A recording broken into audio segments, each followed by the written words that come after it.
So even though it is February of 2025, and I am firmly in my 2025 reading journal, I thought that I would do a little backtracking and show my 2024 reading journal. So then we go into January. Hello, January. Winter was made for warm blankets and large books. So then we have our picture over here. There's Remy, there's Poe, there's me. I don't know who that is, but maybe there's a dog in my future. I don't know. So each section starts with a splash page like this, and then it goes into the books that I read that month and the book stats for that month. So in January, I read The Never King, Alone, The House in the Cerulean Sea, and then I read this book series, the whole series called the Bloodlands Collection. These were nonfiction true crime novellas. The Pirate, Little Slaughterhouse on the Prairie, The Brick Slayer, which really, really pissed me off, Panic, Rampage, and The Pied Piper. Some moments in history just make you angry and you wish you could go back in time and just stop the injustice. That was that book for me. So then my book reviews are kind of scrapbooky looking. I always include quotes from the book. In January, I was doing them in black, but in later months, I do them in color to make them stand out different from my review. And I always put a call pile sticker. I made these little generic call pile things and I glue them in so that you can see how it broke down. There's George again. I loved George in that book. So then here were the true crime ones. I tried to pick for the image, I tried to pick something from each one of the stories that was like prominent. House in the Cerulean Sea. This was my favorite book of the month of January, so it gets one of these gold star badges.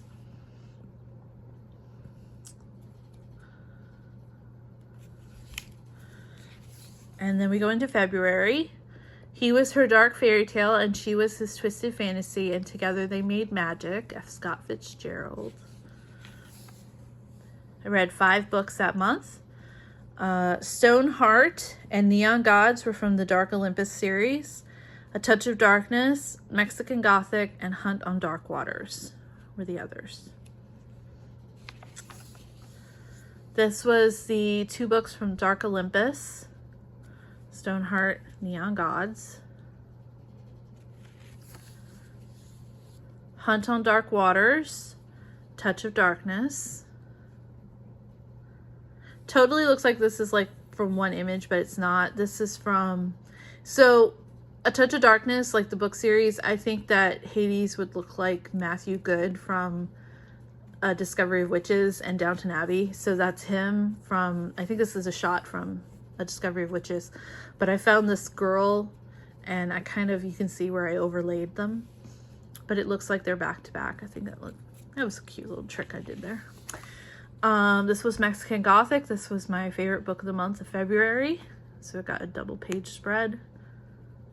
Looking good. Then we go into March. Sometimes we need fantasy to survive reality. I read 7 books. The Dark One, Sweet Sin, A Game of Fate, All of Us Villains, All of Our Demise, Necessary Death, and What Feasts at Night. These 2 were so good. So, so good. So here's Dark One and Sweet Sin.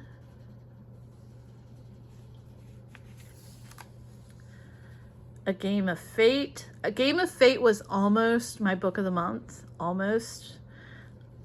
But I then read All of Us Villains and All of Our Demise, and it blew me away. So, but I still love this series. This is the one that was New Athens. So I gave it a double page spread because I really enjoyed that book. And then here are my book of the month. I highly recommend this duology. It is a YA duology, but it does not read like a YA duology. It definitely reads like an adult book. The quality of literature, the world building, the character development, the themes are just, I cannot recommend this book series more. It's a duology, like I said. I read them back to back and it felt like one big book, and it was so good. Definitely read them back to back, because if you read All of Us Villains, I read All of Us Villains back when I worked as a teacher and was kind of like, womp womp, I don't think I'll read the second one. That's literally because this is where they build everything and this is where it all hits the fan. So it's one of those books that I was like, when I read them back to back, I said to myself, why did they cut this book in half? And they cut it in half into two because they wanted to market it to young adult literature. And you can't, it's like The Hunger Games. The Hunger Games was originally one big book, but they had to cut it up into three to market it to young adults. I think this got the same treatment. If this was left as one big book, it would have been perfectly fine. I highly recommend it. I loved this book series. This was a good one. Then we have Necessary Death, which was fascinating. This was definitely, I think I had this as my surprise hit. This was fascinating. Basically what it is each chapter is a different essay on a archetype horror film franchise. So like there's a chapter that's A Nightmare on Elm Street. There's a chapter on Texas Chainsaw Massacre. But what the authors have done is they've matched the archetype monster with a real human issue. So for example, my favorite chapter in the whole book was on Texas Chainsaw Massacre. And what they were talking about in that section was how in the film series, the character, the serial killer, he puts on the skin, the masks of these people that he's killed in order to function in reality. So like when the dinner scene, when he puts on like the grandma mask, that's because he wants to be very domestic. He wants to enjoy the dinner scene, be a part of a family, etc. Then when he goes and he wants to be a murderer, he puts on a different mask because that's the persona he needs for that moment in his life. And so they equated that with how in our world, like in reality, in people's lives, we put on different masks, but we run the risk of, just like the horror movie villain, losing ourselves in those roles. And so like I definitely saw that in myself. When I was a teacher, I put on the teacher mask and I lost who I was because I had to be this thing all the time. And, you know, I couldn't even go to the grocery store without being called out Miss A, you know, and it just, I lost myself in that role. I've heard parents talk about that, how they become the mom or the dad and then they forget who they are. And so like it really talked about, I greatly enjoyed it. This was fascinating. If you're a fan of horror movies, of like psychology, any of that kind of stuff, this book, I highly recommend it. It was fascinating. And then we round out my reviews for this month with What Feasts at Night, which is the second book in T. Kingfisher's Sworn Soldier series. This time we go to Galatia and see the home country of the Sworn Soldier, and there is like spookiness abound because a folklore creature has apparently real and is attacking the town. So our Sworn Soldier has to stand up again. I really hope that T. Kingfisher continues this series because I like these stories. They're very good. April, I was reading slasher books. Horror fiction shows us that the control we believe we have is purely illusory and that every moment we teeter on chaos and oblivion. Clive Barker. He's one of the kings. I love Clive Barker. I'm turning 2 pages at once. Here we go. So I read 4 books, but that was because I started a 5th that carried over into the next month. And also My Heart is a Chainsaw by Stephen Graham Jones. I deep read, annotated, like salivated, just lived in that book for far longer than I should have, I think. Then I also read Grady Hendrix, My Best Friend's Exorcism, Midnight on Beacon Street by Emily Ruth Verona, and Love Comes Softly by Jeanette Oakley. Boo. Boo, boo, boo, boo, boo, boo, boo. I only gave it 2 stars because I liked the movie version. So Midnight on Beacon Street is very much like When a Stranger Calls. That I just literally, that it's kind of like a retelling of that. But I really liked how they portrayed PTSD and anxiety in this film, in this book. It was good. We're not going to talk about you anymore. This was My Best Friend's Exorcism, which was just part campy horror, part homage to the 80s. I loved it. My book of the month was My Heart is a Chainsaw, which just... Now where are we going, final girl? Like, I would live in this book if I want, like, if I could. Like, Jade Daniels is my final girl. Like, I love this book. Highly recommend. May reads. Her soul belongs to words and books. Every time she reads, she is home. I tried to draw. We will not do this again. Books I read that month, I read 6. Technically I started Chosen Ones the previous month and carried it over, but I deep read annotated that to high heaven, and it took me a really long time to read that book. It was so good, so good. Then I read Tethered, House of X, Powers of X, Dawn of X Volume 1, Home is Where the Bodies Are. Boo. I know I gave it 3 stars because the writing was good, but this book sucked. And then lastly, Silver Nitrate by Silvia Morena Garcia, who also wrote Mexican Gothic. I really liked this one. It was kind of like talking a lot about the Mexican cinema, like the old school stuff, as well as it kind of mixed in some of the Ninth Gate and what was that other book? Cigarette Burns, the film. It kind of like a book that should not be read, and it gets read, and spooky. So this was Chosen Ones. It was my favorite book of the month. Another book that I wish I could live in. I loved this book. This book was so good. It's by Veronica Roth. It's her first adult novel. It is an adult novel. It was so good. It was so good. Basically, these teenagers were chosen to fight this dark one, this evil entity that was trying to use magic to destroy the world. It's basically our world, but some people have magic, and so it's kind of like a little weird urban fantasy.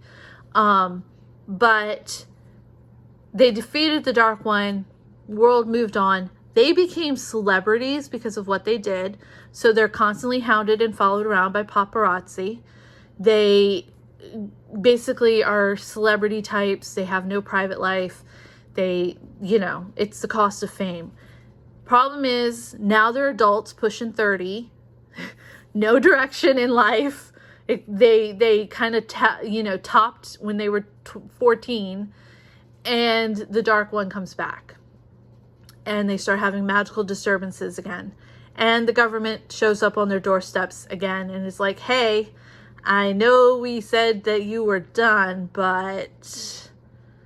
So, oh my God, it was so good. It was so good.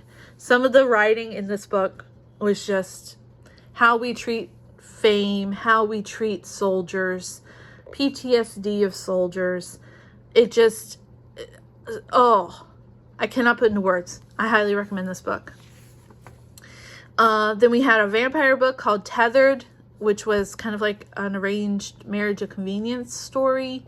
I enjoyed it. It was good. There's apparently a couple more books in the series that have come out, so I will probably be picking those up this year. I love Jonathan Hickman's writing when he did House of X, Powers of X, and Dawn of X, so I started reading those book series again. One of the things I love about Jonathan Hickman is he finally solved the Wolverine, Jean Grey, Cyclops triangle and just said, why can't we all just get along? So they're a throuple. Yeah, so I was like, genius. Man finally solved the problem that has been plaguing the world since the 80s. Just make them all together. So, anyway. Home is Where the Bodies Are sucked. Like I said, I do not recommend this book. It was just basically these kids are cleaning out their parents' house after their mother dies, and they find a videotape of their parents burying a body. And so it kind of falls down a rabbit hole of a mystery of who died, who killed, who did all this stuff. It was so unbearably predictable.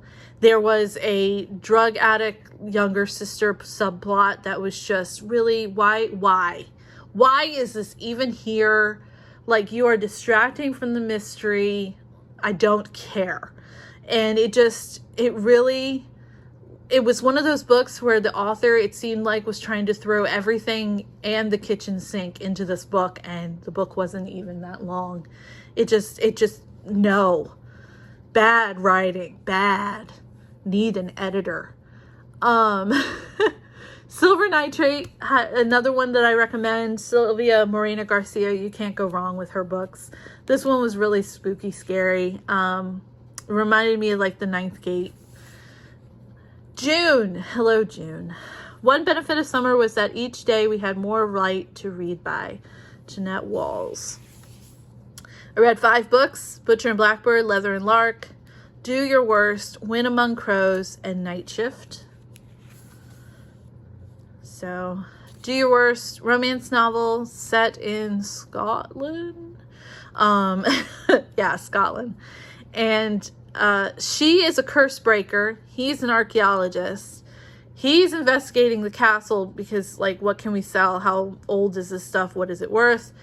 She is there to break the curse on the castle so that it can be sold. So we have lots of Scottish superstitions, things like that. It was definitely a Grumpy Sunshine situation. It was a good book. I liked it. Night Shift was, I should have DNF'd it. It was not a book for me. It was aimed at a much younger audience, I think, but then they would throw in some very vulgar, spicy stuff, and I'm like, no, it doesn't fit in YA, it doesn't fit in adult, it doesn't fit new adult because it's too juvenile. Why did I pick that one up? I don't even know.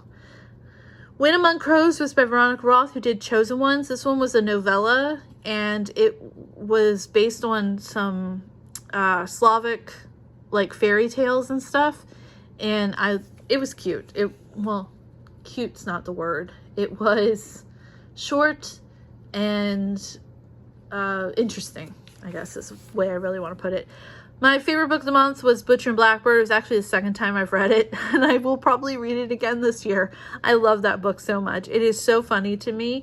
It's like Bren Weaver was like, I'm writing this book for Ashley. This book is just everything I want in a book. It really, truly was. Leather and Lark, which was the sequel that came out last year. Equally just as good. Maybe a little bit different vibes than Butcher and Blackbird, but still I liked it. Butcher and Blackbird had more serial killing though, and I wish this one had more killing in it. This is terrible. But that's kind of the premise though, is that 2 serial killers fall in love. And so this one had more of that storyline than this one did. And so I guess that's why I would choose this one over that one if I had to. But I still liked this one because the secondary characters were really good.